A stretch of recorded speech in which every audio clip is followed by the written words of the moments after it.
Now we can create formulas to do what we want them to do, assuming we know what formula we're dealing with, but there are times when we don't want a formula to be a formula. That will make sense shortly.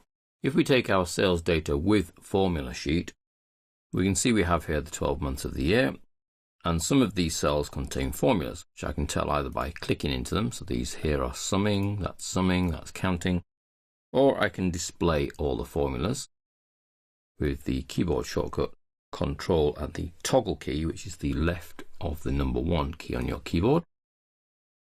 And then I can see that all of these cells at the end are all formulas, and the bottom row are sum formulas.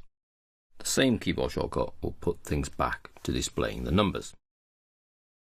Now having formulas is great, does what we want. We change this value here, speedboat sales, perhaps we went crazy and we sold 6,500.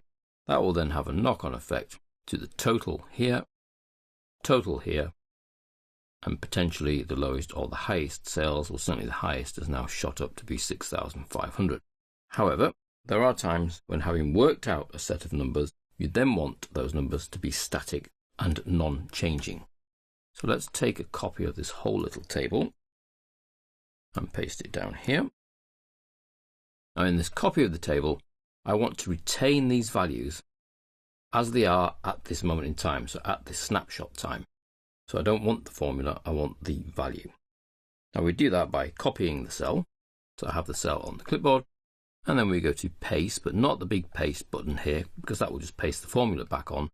I go to the little pop out option and come down to pasting the values, of which there are 3 choices. One is to just paste the value, so 5114. One is to paste the value and the number formatting. So if we had this formatted as currency or with the 1000 decimal marking, then it would paste that same format back onto the cell, or values and source formatting.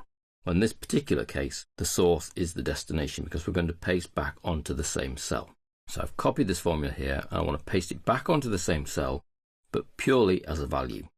So from my little paste drop-down menu, I choose values and number formatting.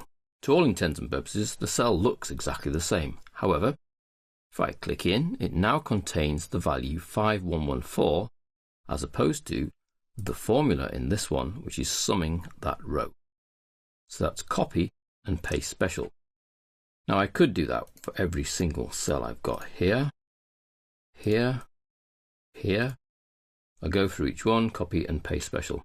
Or I could do the whole lot. If I undo that particular option, so it goes back to being a formula, highlight all of these and then copy. Notice the marching ants tell me what I've selected, and then we're going to go to the paste drop down and choose paste values, values and number formatting. So all of those cells now have their number pasted on them. So in the formula bar I see the value, not the formula. Then any changes to the values here will have no knock-on effect to these values here. Obviously it's still affecting the bottom row because we haven't done the same thing there. Let's undo and do the same with the bottom cells. All of these sum cells here, we're going to copy them, and then we're going to choose the big paste button this time, which does in effect paste back the formulas, but then we have our little mini drop-down menu here, where I can then choose paste values, choosing the values and number formatting option.